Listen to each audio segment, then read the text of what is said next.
Have it in a PDF.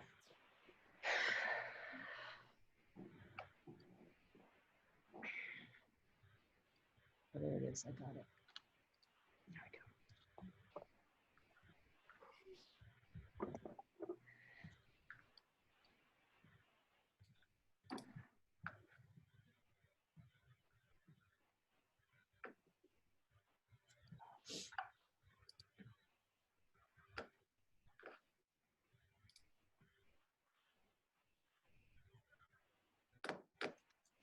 Good evening, everyone, and welcome to Seek This Week. Every Thursday night, we hold a town hall meeting where we provide updates on federal, state, and district educational guidance.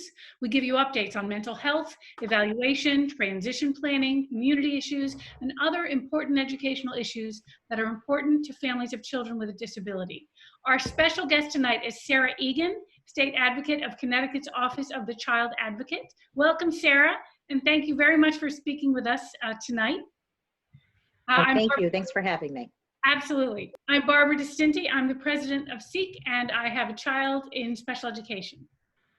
I'm Julie Swanson. I'm a special education advocate. I'm the outgoing president of SEEK.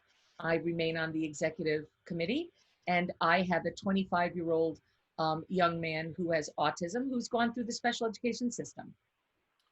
I'm Jeff Forte. I'm a special education attorney. My office is in Shelton. I serve on the executive board of SEEK as the board secretary, and my wife and I have a child on an IEP. Andy, you're muted. There we go. Hi, I'm Andy Feinstein. I'm the treasurer of SEEK. I'm also the legislative chair. I also am head of government or co-chair of government relations for our national organization, COPA. And I'm also a lawyer who practices special ed law, and I do have a kid in the system as well. Hi, I'm Jen Laviano. I am also on the executive board of SEEK. I am an attorney in private practice. I am also on the COPA board, as well as the co-chair of the attorneys committee for COPA. Great. Thank you very much. And just so you know, we have members of our board are actually helping to moderate the chat tonight. We have Jerry Fleming, Helen Taylor, and John Flanders. So if you have any questions, you can put them in the chat and they'll get right back to you. Our mission at SEEK is to advocate, educate, and legislate for the 80,000 children in special education in Connecticut.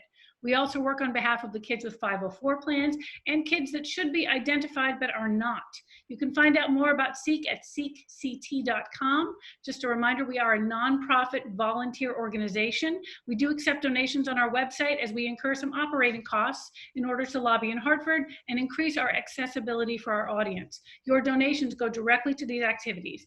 In fact, because of your donations for our Seek This Week audience, we've been able to provide a Spanish translator for our webinars. Our next webinar is next Thursday. It's this time next Thursday for a webinar. You'll have to sign up for that. And the topic is transition to adulthood. So we will have a link. We'll have a link available tomorrow, and you can have a link, and please sign up again this time next Thursday, transition to adulthood.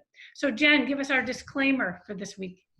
Unmute yourself. Okay, I'm unmuted. Okay, so the disclaimers. Although several of us are attorneys, this is not intended to be legal advice. And we ask you to keep two things in mind as you post on the chats. One is that this is a public forum, and so you may or may not be comfortable with disclosing your child as a student with a disability. That's up to you, but just be mindful that it is a public forum. And the other thing is to keep your questions on the chats somewhat general. We're trying to get as much information to as many families as possible, and the more specific the question, the less likely it is that it's applicable to a whole lot of people. So we appreciate that. Great. Thank you, Jen. All right, so let's talk about what happened since last week. Andy, can you fill us in on anything that happened on the federal level? Again, very little's happening in Congress. The Senate Health, Education, Labor Committee, HELP, had a hearing this week with a number of witnesses on education, talking about how it's going to take a substantial increase in funding in order to open schools next year. And there were three witnesses who were appointed by the Republicans and one by the Democrats, and they were all in agreement on that issue. Further, our Senator Chris Murphy, one of our two senators, but Chris Murphy is working with Senator Maggie Hassan of New Hampshire on legislation to increase appropriations earmarked for special education. It's a message bill. I'm not sure it's going to be picked up in specifically in that form, but Senator Murphy is clearly working on that. And then the Department of Education did put out guidance that allows for an increased carryover of funds. And I'm going to stop there with just the title because this is Geekorama to talk about Tidings Amendment and the applicability and maintenance of effort on the state and federal level. But this does provide some flexibility. The idea is that schools may have underspent in this fiscal year and would like to be able to use the money saved in this fiscal year in order to handle the bigger expenses for next fiscal year. Jen. Well, it's been a doozy at the state level. So we finally received on June 5th the much awaited guidance from the State Department of Education with regard to students who are exiting due to their aging out and exiting services. Essentially, that guidance had a number of issues with which we were concerned. What it essentially does is say that it's up to the PPT to discuss it, but that eligibility beyond June 30th of this school year, which had traditionally been and we're going to get to that in a minute, the date by which you exited out or aged out of services in your 21st year, that any decision to add to services and extend services would not be considered additional IDEA eligibility, which was frankly confusing and nonsensical to us. Yet, so we were already addressing this and discussing our concerns with the state when yesterday, some really wonderful news, which we all really needed. The federal court in Connecticut, the U.S. District Court for the District of Connecticut, issued a decision yesterday in a case called AR versus the Connecticut Board of Education that has essentially mooted that June 5th guidance, although that was not the purpose of the lawsuit. And what it says is that since Connecticut offers continuing public education to non-disabled students through GED and other programs, it cannot arbitrarily say that on June 30th of the school year you turn 21, your IEP service is That's unlawful and a violation of IDEA, the Individuals with Disabilities Education Act. Therefore, the order of the court, with very good news, is that students who have IEPs who are receiving services now get those services until their 22nd birthday. That's the order of the court. We don't know how the state's going to react to it.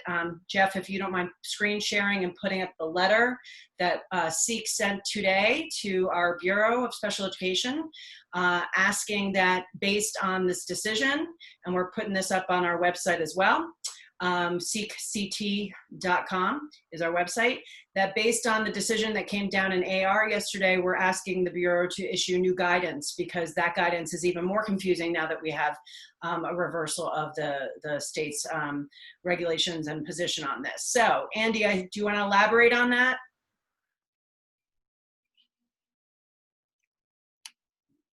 No, I don't think there's, this is self-executing. Does not take any action by the State Department of Education. I think it allows people to go back to their district and ask for the services that are provided in this. The most important part, perhaps, is that Judge Haight ordered compensatory education for the entire class, which is anybody who was turning 21 from the 2 years prior to the filing of the lawsuit, which the lawsuit was filed in 2016, so it's 2014 to present. And so there's a substantial number of people who can now go and seek and actualize the compensatory education, which has already been ordered by the court. So this is really a big deal for a lot of people. And just further to that, there are many, many students who've really just completely missed out because the students who receive special education services through the school year of their 21st year are generally some of our more needy students. And so those students are the very students who often can't really access distance learning and they've missed out on these precious last months. Those students are now going to be entitled to services until they turn 22. So it is a really big deal. And I just want to be very clear about something. This decision, this class action was not brought in response to COVID COVID to the guidance from the state. It has nothing to do with it. It's litigation that's been pending for years with respect to this issue. And so this is not a ruling that just impacts your child if they're turning 21 or 22 in this next year. This is a change in Connecticut's obligation to provide services to students unless they receive a diploma or are exited out of services for some other reason before they turn 22. So it's a big, big deal, big victory. And you know, if I could just add that, sorry, Babs. Okay, go ahead. If I could just add that as it stands now, you get to stay to the end of the school year in which you turn 21. And this is a little bit different in that it's to the day you turn 22. So it's not like it is now that you get to extend yourself out for the end of the school year if you turn 22 within that school year. But just thought, you know, to talk about that distinction. I did want to ask, what would you say, Jen, how would you advise parents if they had a child who aged out in 2014 or 2015? Can they go to their district for compensatory services? Can they? As I read this decision, yes, absent some other way in which they may have waived their right to compensatory education. Some parents reach settlement agreements with their school districts in exchange for services, and they agree to waive their future claims. And so it's certainly something you can ask for. And how this is going to be implemented, we don't know. But as Andy said, this is not a decision that requires the state to either approve it or go to another level. It is an order. And it's an order from a federal judge. So it is to be followed. Well, I should say that the lawyer who did this out of San Francisco was appointed manager of the class, and it's his obligation to contact class members and inform them of what their rights are and how to pursue those rights. Okay. All right. Any other comments about this decision before we move on to chat with Sarah? Sarah, do you want to weigh in on this at all? Muted. Oh, Sarah, are you muted? Hey, Jeff, can we stop the screen share and go back to people? Great. Excellent.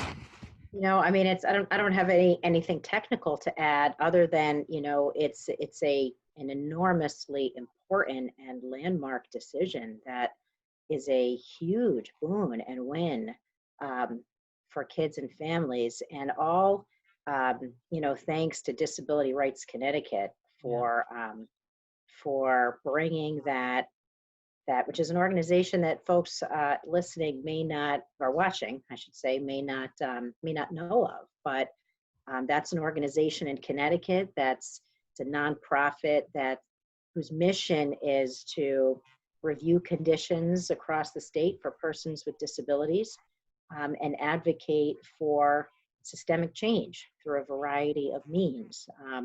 And it's a very important organization, and they've done some good work that has benefited vulnerable people.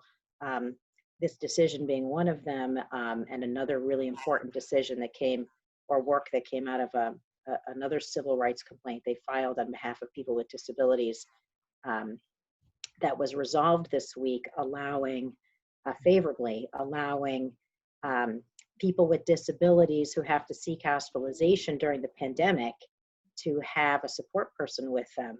And I'll tell you, when I work for the government of the state of, well, I don't work for the government of the state of Connecticut. I work for the people of the state of Connecticut. I'm part of the government of the state of Connecticut, but shame on Connecticut that it required a civil rights complaint filed by a community-based nonprofit to ensure that the human rights of people with disabilities were honored. But that's two big wins for our partner organizations in the community. It's been a good week for legal reform. I'm glad you mentioned them, Sarah, and because they do deserve kudos. So thanks for adding that. Sarah, I did want to ask you, I just wanted to get started with talking to you specifically about your organization and what you guys do.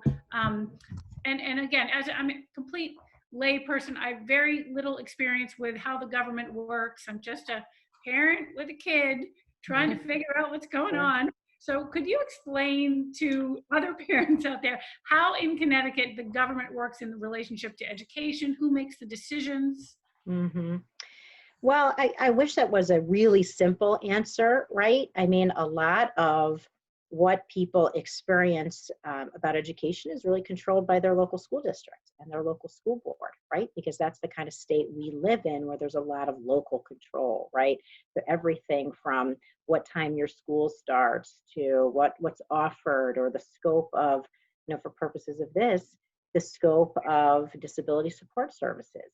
As we know, is going to be really specific to what town you live in, right? So even things as how is IDA implemented for your child often is going to depend on where you live, right? But I think that, beyond that, there's a state, they have the State Department of Education. They have functioned in Connecticut in a couple of ways, by providing guidance to school districts about the state's interpretation of the law and how it applies to things like IDA.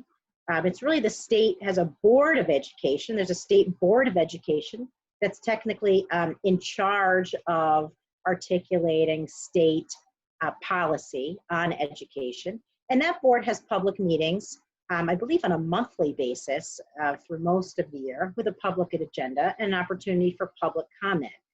So for folks aren't familiar with the State Board of Education, we have a website. It's pretty easy to find. You just Google the Connecticut State Board of Education, you go on there, you can find when their meetings are, what they're going to be talking about. And there are parent representatives who come, and I don't know if you can hear that rushing water.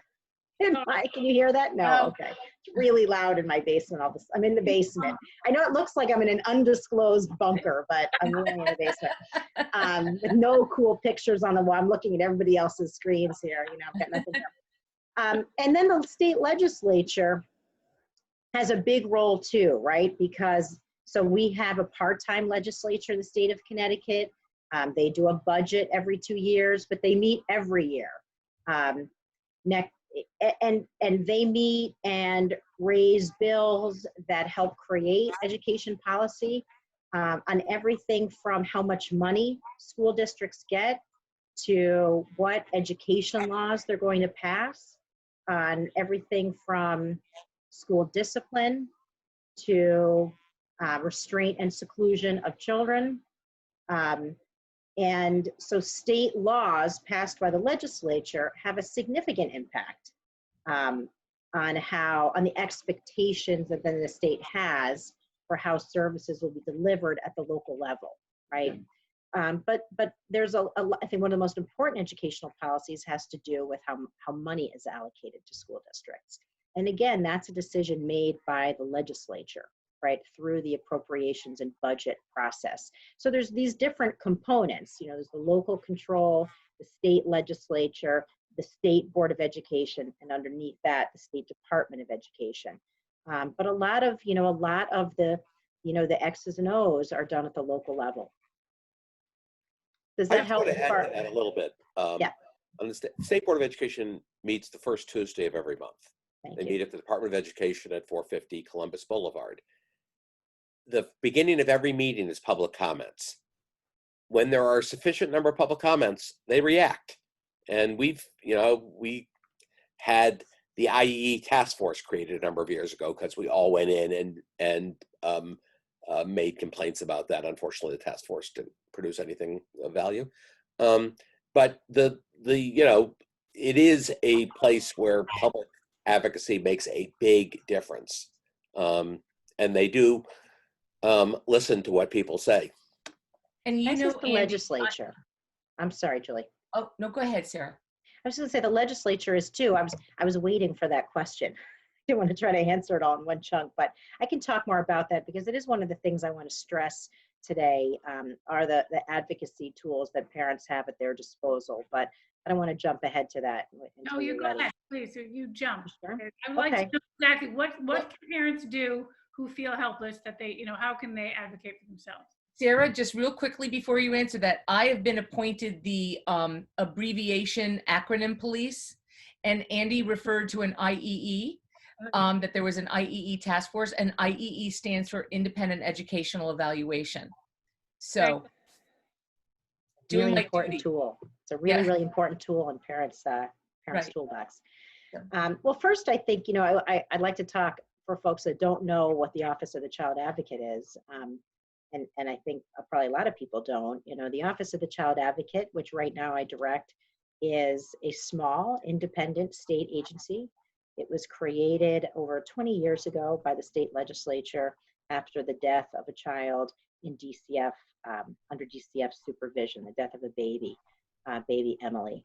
And the legislature created, I think, what people think of as a watchdog agency, to be an independent investigative agency that would, more broadly than just DCF, investigate complaints that involve children, review and report back to the legislature regarding how publicly funded services, including education, child welfare, juvenile justice, healthcare, serve vulnerable children, identify where some of the gaps are, make recommendations to the legislature, to the public, but really be rooted in notions of transparency and accountability when it comes to how vulnerable children are served.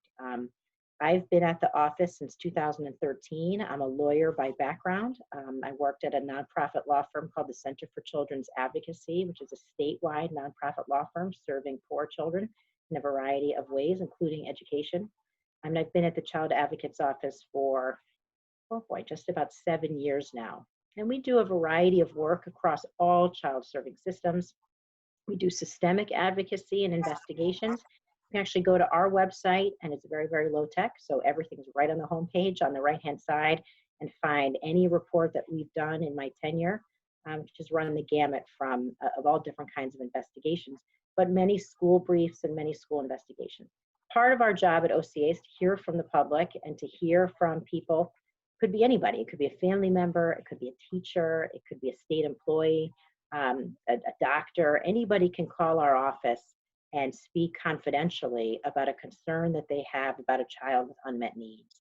It could be an unmet need for safety, an unmet need for home, unmet need for education, a child stuck in a hospital that can't get out because they can't access the right services. And then within our resources, because again, it's a small office, we have 7 full-time employees, and only about 2 that are dedicated to really answering the phone and responding to those intakes, so we all help out with that.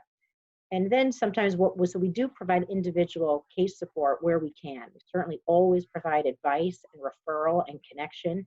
And then we tell folks if they get stuck, please call us back. We'll try to unstick them. Where resources permit, we participate in PPTs.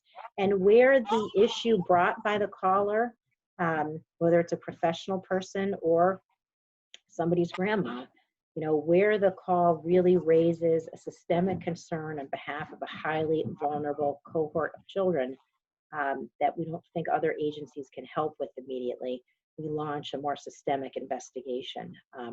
And that's really how a lot of our investigations at the OCA have been undertaken, including with regard, one of the first ones I did as the Child Advocate, which was in regard to the restraint and seclusion of children with disabilities, which led to a public report, which can be found on our website, and led to several statutory changes in the following legislative session, including the banning of dangerous face-down prone restraints in the public schools. So that's a snapshot of what we do. And so anyone is free to call our office. And again, calls to the Child Advocate's office are confidential. So we do not tell people where complaints came from. Obviously, if people want help with school, then the school will probably know that we're there helping that parent. But anybody can call, even just to get advice. Or email at oca@ct.gov. Julie, you have to unmute yourself. You're muted, honey. Sorry, here I go. Am I up next? You are up next. Your first 2 questions have been answered, but now you have the third one. I know. You are on it. Spoiler alert, my first 2 questions were, what is the Office of the Child Advocate and what is your mission, which you've just beautifully answered. Thank God there was a third part to my question. Otherwise, I wouldn't have even spoken here. Could you tell us how you are, the Office of the Child Advocate, and of course you and your staff, are responding to the pandemic crisis in Connecticut? Thank you for that. Well, for one, we're still open for business, meaning we actually have folks that are still in the office. We make sure the phones get answered. We're still handling intakes from people on a daily basis. helping people get laptops from their school district, helping people with their exit PPTs, which we're hoping stop happening. So that's still, we're still doing that work, right? And it's very important that that continue for people at this time.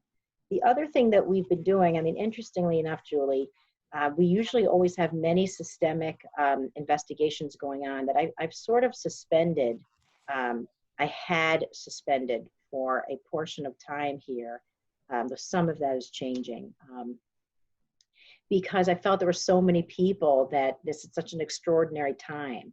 And I felt that our resources really had to go to working with as many partners as we can, hearing from as many families as we can to say, how can we help? How can we, who is most vulnerable? Now, I think our mission is still the same, right? Which is to shine a light on who is most vulnerable in our community. What can we do more for to help them? How can we be a brighter, a bright enough voice to highlight what their needs are? And so that, we really spend, I mean, I Zoom from morning till night, right? As I'm sure many of you do. And I've gotten to know some of you better, which I'm really grateful for over the last few months. It's really been such a pleasure to interact with so many advocates across the state, really rolling up our sleeves across child serving systems to troubleshoot and to see where kids need the most help. Education's been a big one, right?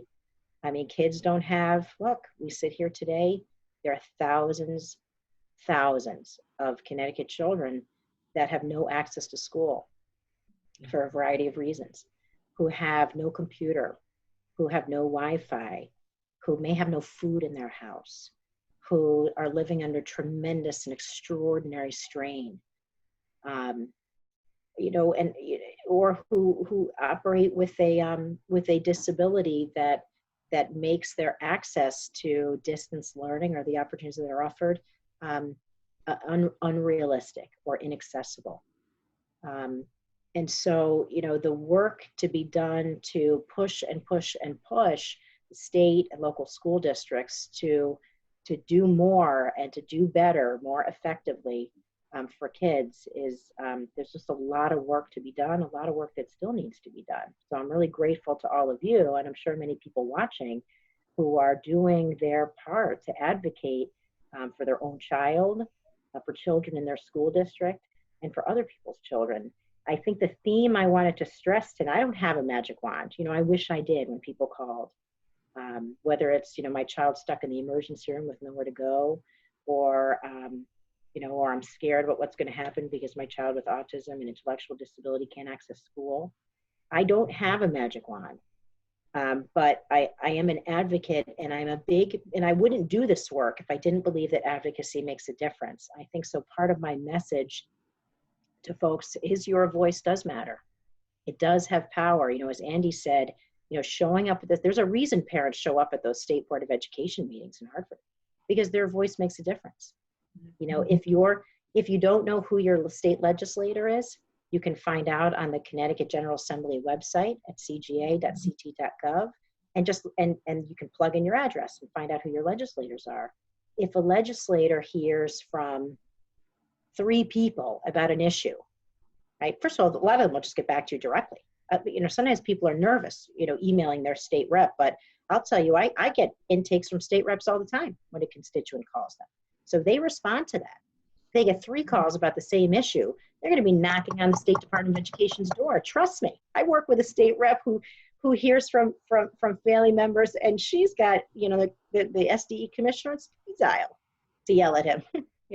So, I really encourage that. That's a way to advocate. Going to your state rep if you get stuck, going to your local board of education, going to the state board of education. When the legislature is in session, coming to the legislature and letting your voice be heard. It does matter. It matters enormously. It makes a big difference.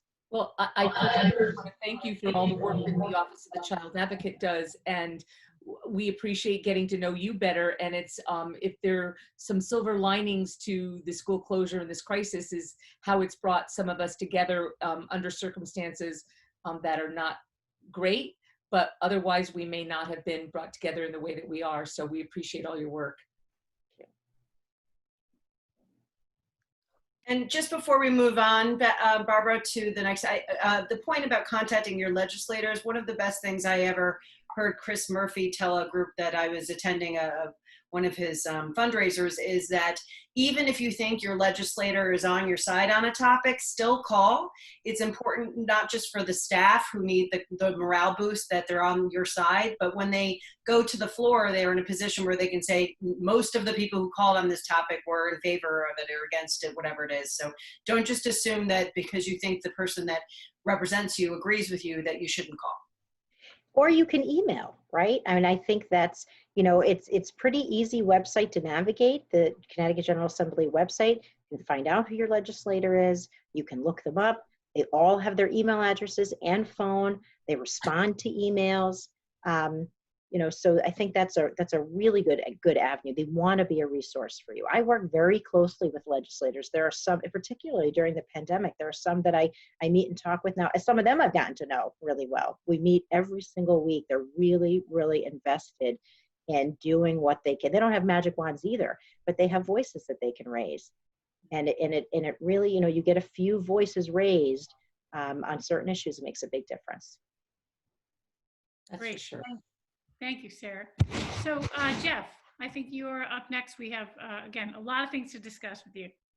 Well, first, Sarah, I just want to acknowledge you and the Office of the Child Advocate for putting together such a comprehensive letter back in early May and getting the support of all of the advocate organizations across the state. I want to share your letter and put it on our screen here so our audience can just get an appreciation for the amount of work and the amount of collaboration that you successfully got with all of these organizations. Obviously the Child Advocate, where you're at, as well as the Advocacy for Children with Disabilities, the Center for Children's Advocacy, Connecticut Commission on Women, Children and Seniors, the Connecticut Juvenile Justice Alliance, Connecticut Legal Services, Greater Hartford Legal Aid, New Haven Legal Assistance Association, us at SEEK, as well as the Village. And can you tell us a little bit about the purpose of this letter, before I kind of get more into and peel it back a bit, some specific questions. Can you tell us what the intent was in developing this and sending it over to the Connecticut State Department of Education? Sure. Well, I think it's a little bit of what I was just saying, right? It's always good to speak with one voice. I can contact State Department of Ed every week, and I do, but it's where we can speak collectively. We are stronger.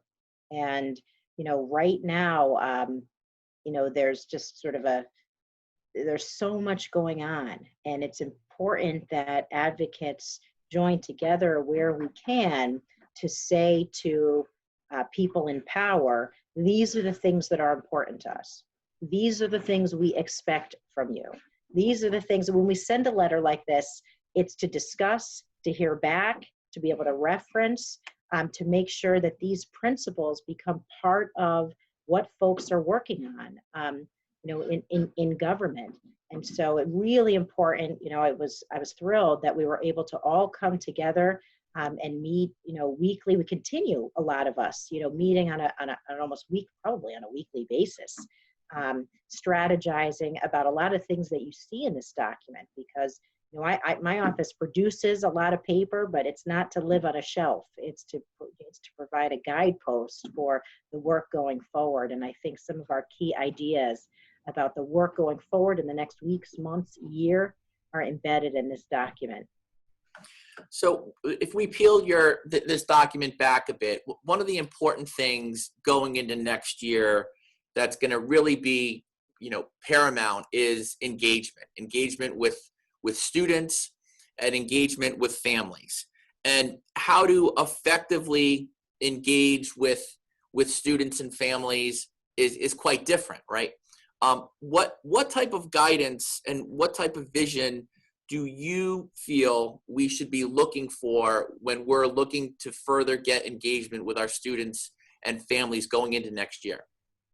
Well, I think that engagement is something that school districts have and communities have struggled with pre-pandemic, right? And will continue to need to work on post, right? It's making connections, it's having relationships, it's ensuring that all children and their families have opportunity. It's having a process for understanding what's getting in the way of that. It's having staff that are trained in how to do outreach and support for different kinds of kids and families, right? The things that you might do to engage with an older child that's had a history of chronic absenteeism might look very different than engagement and outreach to a family that has a child with significant disabilities or a family that has very young children. I think the number one, and I'm going to borrow one of my colleagues' here words, scandal going on in the state of Connecticut is the number of children that are not, in some ways, I almost don't even like to use the word engagement, but the number of children that do not have an opportunity for education right now. And again, I said this before in the call, but it's thousands and thousands of children. And we have to unpack the barriers to these children's lack of opportunity. In our view, and I think I speak collectively for all of the folks who participated in drafting this document, the access to technology in today's world is a basic need. It's a civil right. It is the gateway during the pandemic to access, in a lot of districts, to access school, in a lot of places to access health care, to access mental health care. And if there's a home with one phone and 4 children trying to access the world on that phone, that's shame on us as a state.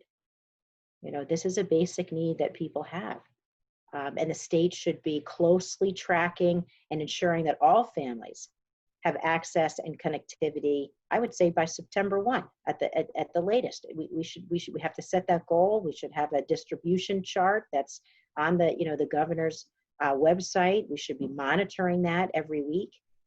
Other things that get in the way of opportunity are families struggle with basic needs, with other basic needs: food, housing, income, childcare, right? Children, we know this anyway, children who are worried about their parents can't learn. Children who are worried about themselves can't learn. Children who have to worry about protecting mom. We know that domestic violence has gone up significantly, reported cases spiking during the pandemic.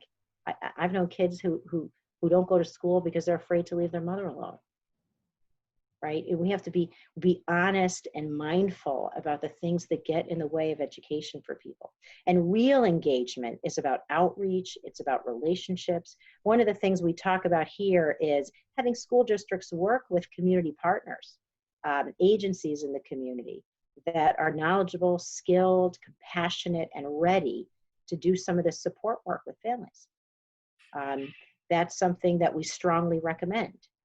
So engagement and eliminating barriers to opportunity is essential. It's foundational. And I think we can't ignore that it's so much about racial equity as well. We know the places in Connecticut where children have the least opportunity, the least access is always the places where our poorest children of color reside. And it's a stain on the state that we allow that to continue. And I think a commitment to equity is paramount and foundational for all of the work that we do going forward. I know that one is going to talk about equity in a minute, but technology. And one of the things that I represent some children in foster care, and their technology within the foster home is very limited. And I'm seeing that some school districts are going to the extent of actually filing educational neglect claims with DCF against the foster home because the child's being denied access to distance learning. Have you seen any of this in in your role with the Office of Child Advocate? You know, it's interesting. No, I have not. Well, we'd certainly deal with concerns of educational neglect on a regular basis. Normally, I've had no concerns about foster parents interfering with children's access to education come our way. So, you know, so no, I have not heard that. Well, I'm gonna hand it over now to Andy, I believe, right? Andy, go ahead. So when this letter was drafted, Sarah, Yes. we were in the midst of a situation where there was a reopened commission of sort of a non-transparent group allegedly creating some policy. That's now been disbanded. Right. In this letter, we recommended the creation of a task force with representatives from all interested stakeholders.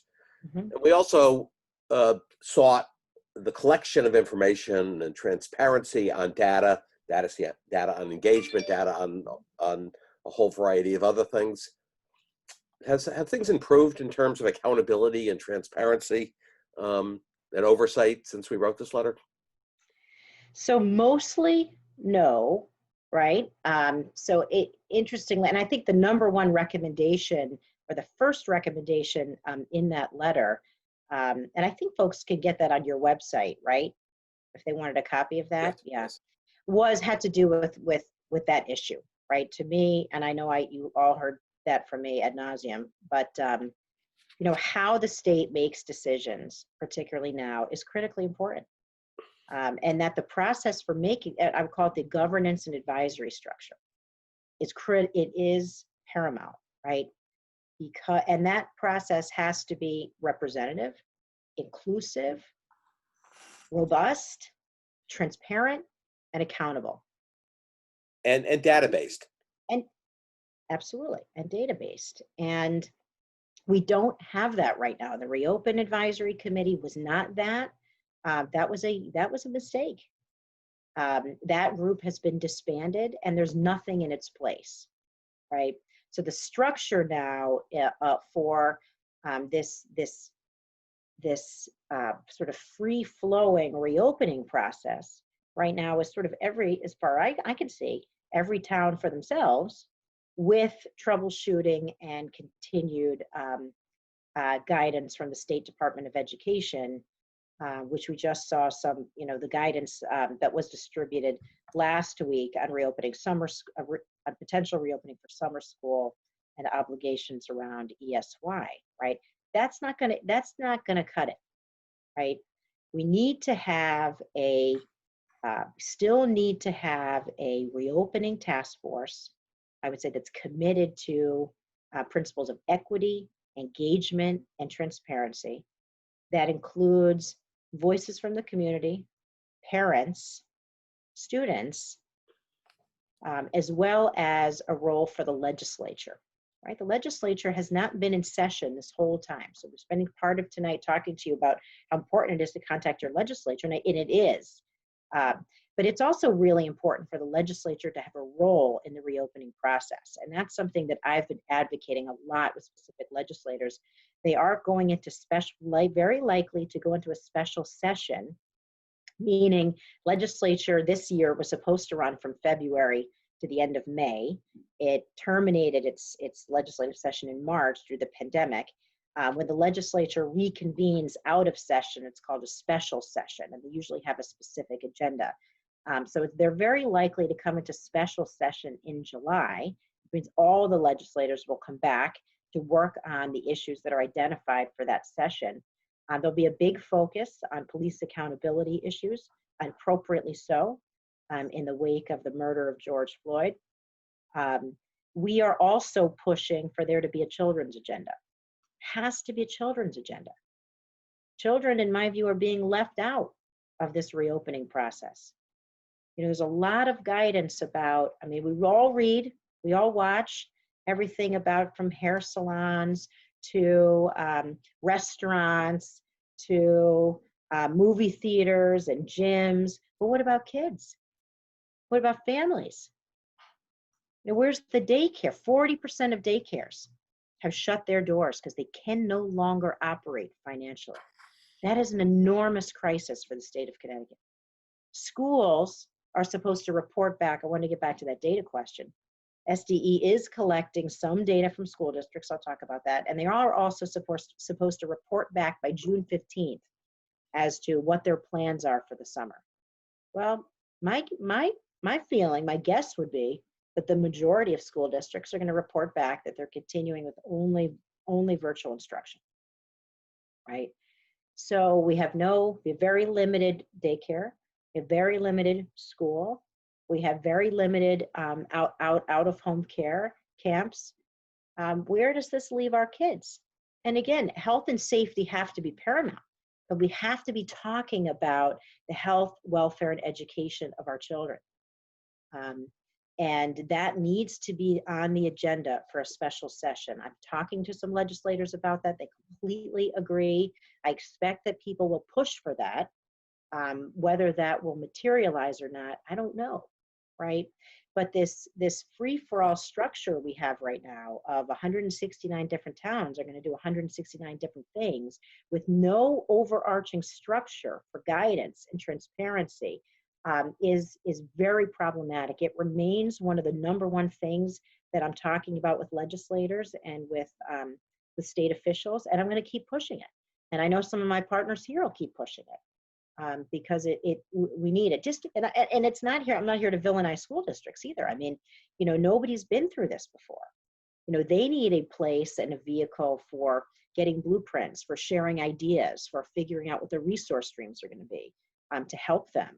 But we have to come together in a transparent and accountable way in order to do this work. And, I talk to a lot of school officials, and all they keep on saying to me is, we want to be told what to do by the state. We don't want, and I was talking to a buddy of mine who's a school principal who was saying he has 5 or 6 different plans that he's working on implementation of. The money, the resources spent on those implementations should be spent on implementing a single plan. And the state, has not come out with a single policy. Moreover, it seems to me that what really makes sense is for the State Department of Education to say, this is our proposed school reopening plan, and put it out for public comment, and allow all the various groups, all the various stakeholders to present their views on it. We need to start hearing where the money's going to come from. That's a big issue. The money is a big issue. School districts need resources to be able to work creatively, to individualized plans, to have contingency plans. And we have to start hearing where the money is going to come from and how it can be used. And the state has to start creating these blueprints and answering these questions. I don't want to jump on Jen's point, but let me just ask you this question. Sure. How can we use this crisis to create a better school system for Connecticut than we had before March 15th? I think we have to demand that, right? I think it's there's so much going on in the country right now. I mean, we are just living through history every day, and people demanding change, demanding their civil rights, and it is an opportunity to be rid of the status quo. In some ways, it's like, even as an advocate, I see so many things in this job. And, the pandemic is like dunking my whole body in cold water. And now that, it's like I'm awake in a different way. And everything that I look at is different. And, even before the protests over the last several weeks, and the pandemic has highlighted for us this tremendous inequality in our system that in some ways, while we all grapple with it, I mean, it's right in the name of your organization, right, is about equity. We live it and we talk it. And I'll just speak for myself that in some ways I still now see it differently. It's like a topography map where everything's written, now raised up, and I feel it. And I don't just see it, I feel it with my fingertips. And it's painful to behold. And it's shameful that it continues for so long, that a child's whole life and opportunity is dictated the most by where they live. I'll tell you, I walked into, as part of an investigation pre-pandemic, after a few complaints, I walked into a classroom in an urban school district serving multiply disabled students. And I did it as close to an unannounced visit as I possibly could, while still being able to do the visit. And I did it with a colleague of mine from the office. And I went into this setting that was really two classrooms sort of strung together. It wasn't in the basement, where I feel like classes like that sometimes are, but it was at the end of a long hallway in a big school. And there was no education going on. None. And I sat there for 2 hours and I watched kids and I talked to adults and I watched children just watching television the whole time. I watched a boy skip around the classroom the whole time. I had to separate two children who just weren't safe with their hands, and it was becoming dangerous. I talked to adults in the classroom about what training they'd had to work with kids with developmental disabilities, and the answer was none. I asked them what role BCBAs played in helping develop education plans for kids. They didn't know what a BCBA was. I said, well, how do you know what to do for this child? They said, well, the mom tells me. I saw one aide who took such pride in working with her student, brushing her hair and helping her put makeup on and teaching her how to open a jar on her desk so that she could learn to feed herself. These children interacted with no other children without disabilities. They had no transition plan. They didn't even participate in gym or eat lunch outside of that double classroom. I'll tell you something. I mean, I went back and I went back into the parking lot and I sat in my car and I just cried that these children's lives had been stolen from them. And because they are poor, and because they're children of color. And not because their district is evil. I had a meeting with the superintendent 3 days later and an agreement that they would bring in an outside consultant to rebuild that program for a year.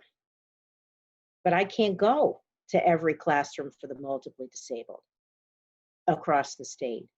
And that district is not the villain. They don't not serve those children because they don't want to. But why are those children not served?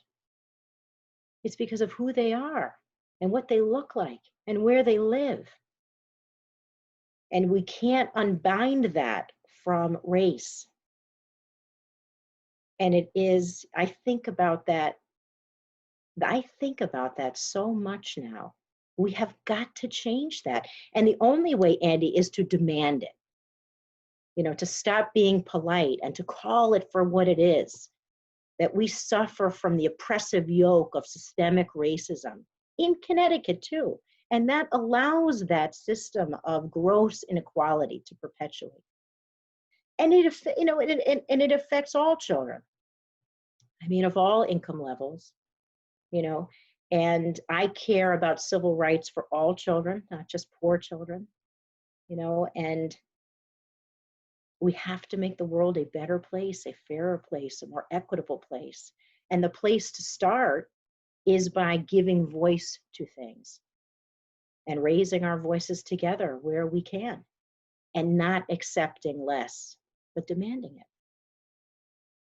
I wish I could do it all by myself, but so I won't have to bother all you people, but I can't. You know, we're going to have to figure it out together.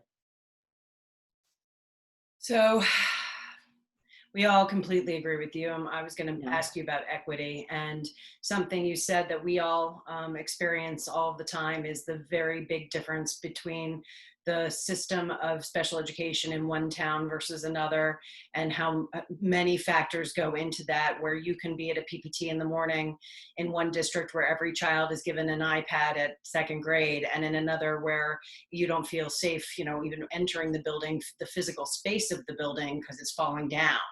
And, it's just, we have one of, as you well know, and thank you for participating in our equity webinar recently, we have one of the largest opportunity gaps in the country in Connecticut. Yeah. And, it is just as special education is a civil right. What we've learned over all these years is that so many students, parents have to become private attorneys general, but what that means is that the rights are enforced by people who have privilege. And so how do you help us help people help fix this? That's what we want you to help us. I'll tell you I know something. we don't have all the answers, but help us. But you know what? You are helping. I marvel at the organization that you've put together, at the growth of it, at the Seek This Weeks, and every single. I mean, geez, I go to Andy now all the time. I'm like, I need somebody to edit this. I'm gonna go ask him to do it. Every time you roll up your sleeves and you volunteer your expertise and you lend voice, you are helping. Right? That's what this is. There is nothing else. Right? There is no magic to advocacy. It is just, I always say, like my great strength as an advocate is that I never go away. Right? Just gonna be back here next week asking me the same questions. And also I'm a big believer in making things public. Right? And at the Child Advocate's Office, I have that opportunity to investigate and to make things public, which I think has been really helpful over the years, and has helped us be able to set the stage and advocate for change. But there is no silver bullet. There is just what you're doing, right? And I think part of what I want to keep doing better is making sure that I'm thinking about the solutions, incorporating the voice and the collaboration of people who are most impacted. Right? I have a child with a disability too, right? As a lot of you shared. I have a child with an intellectual and a developmental disability who can't access distance learning at all, who's 8 years old and nonverbal. And she needs a lot of help and a lot of advocacy, but she is also, we are so privileged compared to so many children that I've advocated for and represented over the years, right? For so many reasons, but I'm not sure where I was going with that. But I think the collectiveness. I think part of what you're also doing well here is systematic advocacy. It's all the pieces. It's Facebook, and it's letters, and it's just being part of the landscape so that people can't make decisions without you, and making sure that we are always, and you're doing such a good job of this, making sure that you're always thinking about how do I partner with people that don't look like me? How do I partner with people whose children have different challenges that mine do, but where our issues can still bring us together? I need to keep I have to make sure I'm doing as good a job at that as I can, right? But I think that's the magic, Jen. That's where it is. And you've been real leaders in that area. And all it takes, anybody can help participate. Anybody can be an advocate. I've listened to parents come to the legislature who think they have no special voice to offer, and their voice is so powerful and so eloquent that it brings the legislators to tears. So so to people watching and listening, don't be afraid to use that voice and to band together with other parents to tell your story and to demand change. It's very powerful. Thank you, Sarah. Thank you so much. We really appreciate you sharing time with us, and we look forward to lots and lots more letters and collaborations. Absolutely. Of course. I want to get to a few questions that we've had, because of course it's a busy time, and there's been a question we've actually gotten from a number of parents. It's the same question though. So I'm going to present it to the panel, and whoever can answer is terrific. The question is, why can Connecticut have summer camps in school buildings, but not in-person extended school year for kids in special education? And Julie, I want you to notice I did not use the acronym.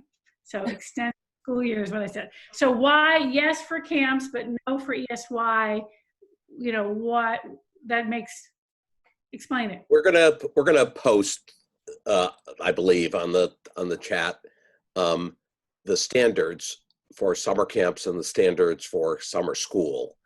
And the standards for summer school are appropriately stricter than the standards for summer camps. And that's the reason for the difference. It is, and we are not, you know, while we are thoroughly committed to getting kids back to in-school learning as quickly as possible, we're not going to do it by putting kids at risk.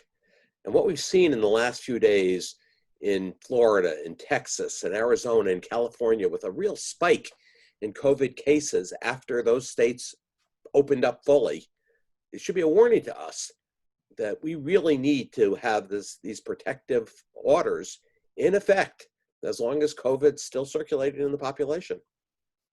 Okay. I want to mention something really quick about ESY, extended school year, and that is there's some significant disagreement with the state guidance as far as the standard in which a student becomes eligible for, under the IDEA, for extended school year at ESY. And the state guidance right now is essentially stating that school teams are making the determination of ESY based on a student's progress or lack thereof up to mid-March when we were in school. And that any data or any regression that has transpired while a child has been distance learning is not going to be part of that data. And that, to me, and I believe I speak on behalf of my fellow colleagues here, is just not acceptable. It's not acceptable on a number of reasons, because if a child was doing well in school, which one would presume would be a good thing, the natural progression, but then has regressed or has not continued to do well during distance learning, it's the state's position that that data cannot be used to determine eligibility for ESY. And besides for that, if we can get kids to do some type of distance learning during ESY, they're going to be that much more at least prepared or mentally sound for what lies ahead for next school year. So to me, the entire ESY standard is not applicable with what it should be right now. And you know, we at SEEK, we've written to the state on that. I'm sure that Sarah Eagan has as well, but I wanted to put that out because for families that are listening, the data that we've been asking you and guiding you to provide during this distance learning essentially is being not applicable for purposes of determining ESY, and we are against that position. Okay, thank you, Jeff. Next question. Do you have a list of private schools in Connecticut who are offering in-person services this summer? The short answer is no. It's a great idea to get such a list together, and we welcome anyone who has any handy ideas of how to do that. There isn't even a list of the public schools that are open for in-person instruction versus distance learning. And, you know, it has been our long-standing position at SEEK, and remains so, that the lack of a uniform approach to not just ESY, but the coming school year, reopening, et cetera, is dangerous on a number of levels. Just consider the one question of if one school district is open in person for the summer and another is not, and a teacher lives in one district but teaches in another, and her children are not going to have anyone to be home with her because her kids are home, whereas she's expected to teach in person somewhere else. It's a disaster. One of the many reasons we need to be pushing and using our voices, as Sarah suggested we do, to insist that there be a uniform approach to reopening. I would say so. The State Department of Ed is collecting data by the 15th of who's going to be open and who isn't, right? So that should include the state-approved privates and the public school districts. I'm asking for that, and I'm happy to. I mean, it should be public information, right? So I'm happy to share that as well. I just wanted, even though this isn't quite about that question, but it just related to data that SDE is preparing. OCA, along with our colleagues at SEEK and others, are really pushing SDE on getting data about student engagement from the district. So the SDE has been surveying the state superintendents and got a very high response rate on these engagement questions about full participation, partial, none, no contact, et cetera. I've asked to see the instrument, right, to see what questions they were asking. They do have that feedback. I've heard some of the preliminary feedback from them already. They're preparing a report with that data. It will include what districts identified as barriers to engagement. I don't think asking superintendents is enough. We have to find a way to talk to parents systemically as well. So I've asked them this week to consider the development of even an app that parents can ask on get on their phones, that they can answer questions about what's worked, what hasn't, whether their child has been able to participate, why or why not. I'm going to keep following up on that because that's really essential. But I just didn't want to forget to tell the viewers that. And we'll share and distribute whatever we get from the State Department of Education on both sides, who's open, who's not. The state-approved privates, I think. Along those lines, I just also wanted to share that I did reach out to the Connecticut Alliance for Connecticut Nonprofits a couple days ago, asking them if we can talk.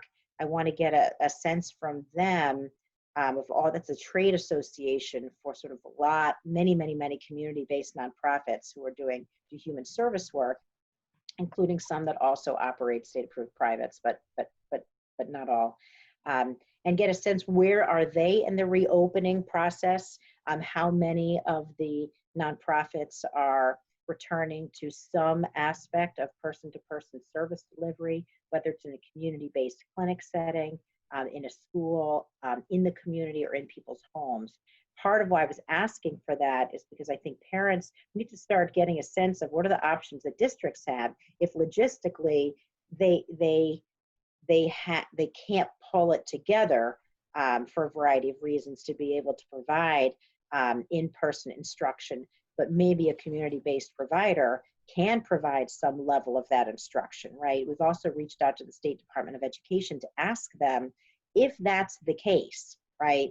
If a child cannot access ESY, let's say virtually because of a disability, and given that there's no longer a gubernatorial prohibition against the delivery of in-person services, either in the child's home or in the community or in a school setting, would the SDE support an interpretation that the district is obligated to contract with a community-based provider in order to provide FAPE? If the district can't provide FAPE because of the pandemic, that's one thing.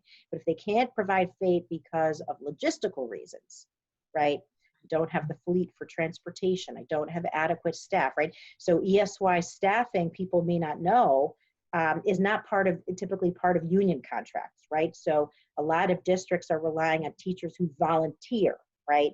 So I agree with what Andy said before, that obviously everything has to be done in a way that's safe.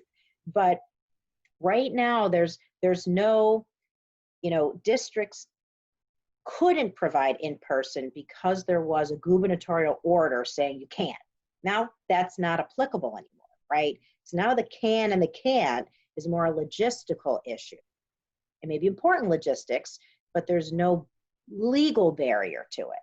So I would say, and I've already said this to some parents that have called the office, that if your child it cannot access services another way, and the parent is comfortable with some level of in-person instruction, then I would ask for a PPT and have the district contract with a private agency who can do it. Massachusetts guidance on summer programming also includes right in there that districts should consider contracting or providing services to families where it's safe and appropriate and the family wants that in the home, right? I know private providers that are working with kids in the backyard, that are working with them in parks. That can be individualized based on health safety issues and the child and family's needs. But we have to get creative, and I think we have to demand that creativity. You know, I'm watching the Facebook questions that are coming in, Sarah, and I think you answered it specifically. There's a question from a parent named Noreen, and she's asking that her child, it appears under her child's IEP, is supposed to be getting speech and occupational therapy, and obviously it's not being delivered through the school. It appears through the question, and I think your answer really kind of hit the nail on the head, that if we are able to provide that level of service separately through the district, parents should be seeking to get that provided, and then perhaps also going to PPT to seek to get it reimbursed if the district can't be providing it right now. And you know, to your point, you know, we should be thinking outside the box, especially if other private providers and contractors are able to provide it, whether it be online, in the backyard, in the home, at their facility. So I just talked to a provider today. It's a community-based provider who runs a continuum of services, a residential program, community wraparound, a school component, and they're reopening. You know, and they feel they have the capacity, they feel they can do it, and they feel that the kids they serve need it. Right, that they can't keep going that way, right? Some providers will do that, some will not. I agree with you know, the person who had the question. We need to start knowing where those folks are, where those resources are. But you all are more IDA experts than I am. I'm a kid generalist. Not I just want to add to what Jeff was saying and clarify. Sarah said, you know, if the school can't provide it, go to your PPT and ask for it by a private provider. Perfectly legitimate.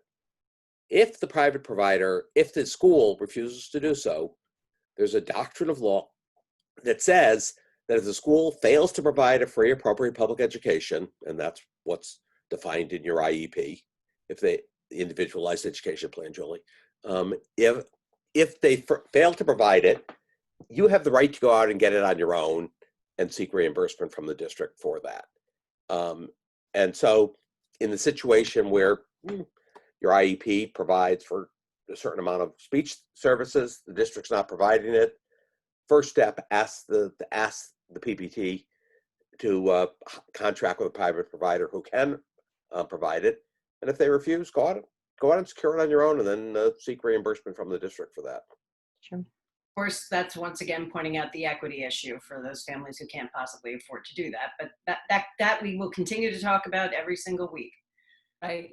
And as soon as we have more information, if we get such list or anything from Sarah or any other source, we will certainly post it and make you aware on our Facebook page and our website as well. Next question was, have we heard of any groups or movements to petition the governor and the Commissioner of Education to relax the guidelines for our special needs community when they return to school in the fall? So I'm sorry. Go ahead. I mean, this is Sarah, our guest. this is one that really. Well, I'm like, I know that one. All right, go ahead. So there are some discussions being had, right? So I learned this week, again, from the State Department of Ed, that, you know, there's some private providers that are concerned about, you know, the level of disability that the children that they're working with have, their ability to, all of it, you know, to have the access to the that's the other thing, the whole PPE, you know, how is the state going to be helping? That's again why we need a centralized sort of governance and advisory task force that is grappling with this, that has connections with the, you know, inroads with the governor's office and the State Department of Education and the legislature to be able to navigate a lot of this, right?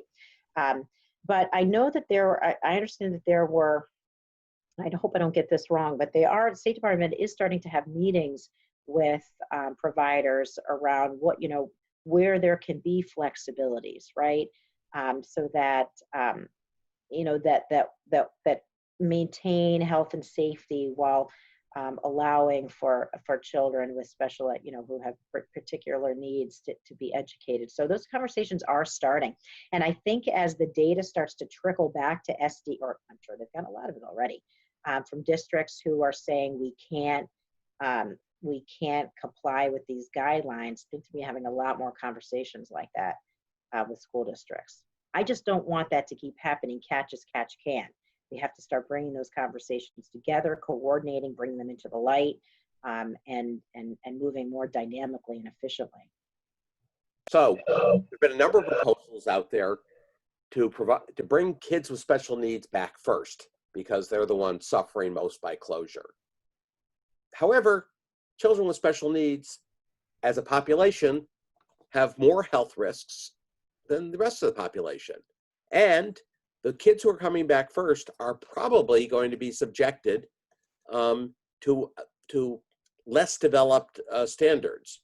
We are not, as an organization, in favor of making children with disabilities the guinea pigs to try out schools. What Sarah said about working it through and trying to find safe alternatives is perfectly appropriate. But in terms of special ed kids going back to school first with reduced standards, that's not something we're going to support.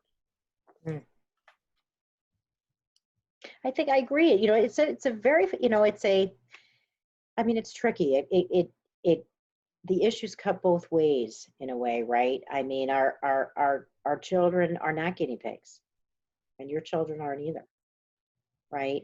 And sometimes, what some families, everybody's situation is different, right? And health and safety have to be, they are foundational. There's no question, right?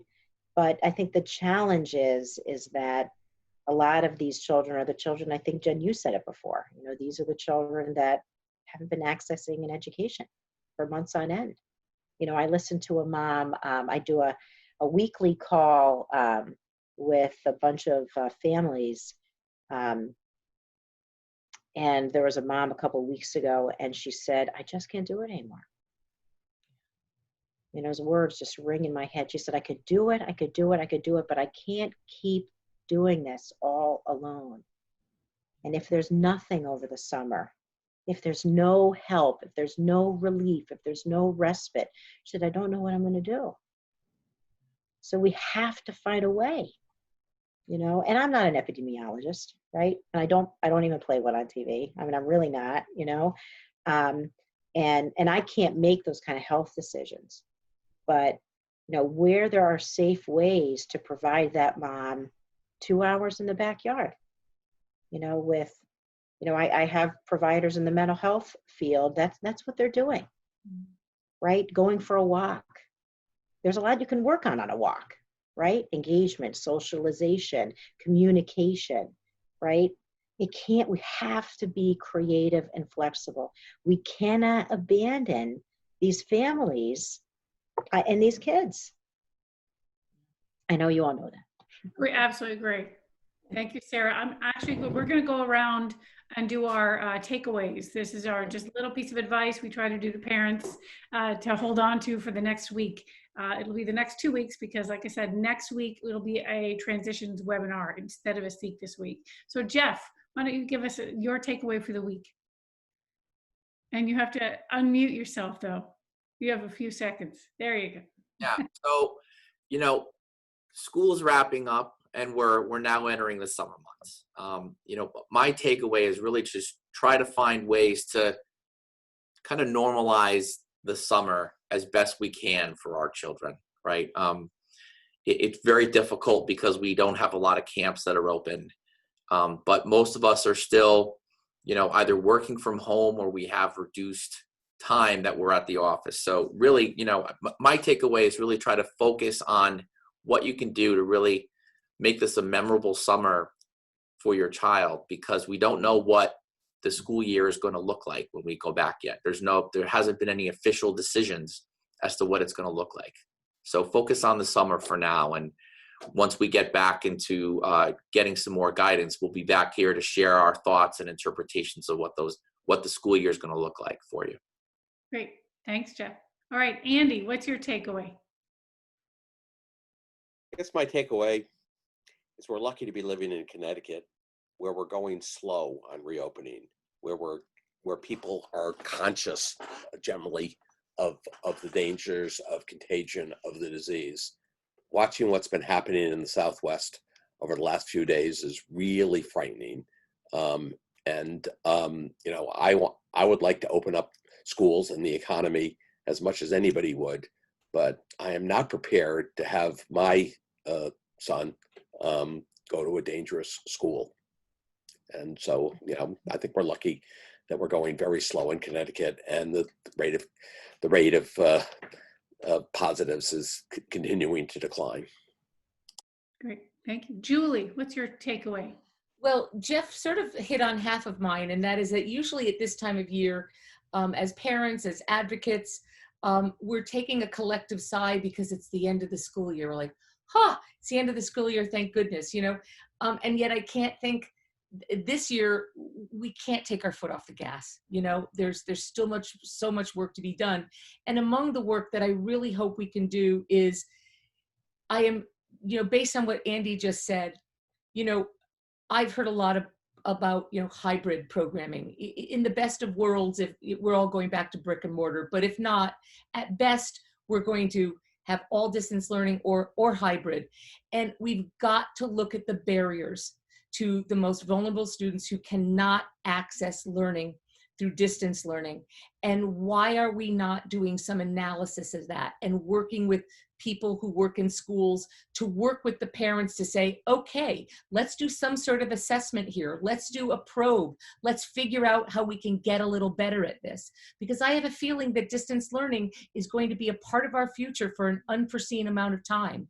And if we don't literally get, and yet Sarah tapped into some of it where, yes, we have to have the technology, but even with the technology, it's not working for some of our students with developmental disabilities and autism and other disabilities. So I just think we have to look at that.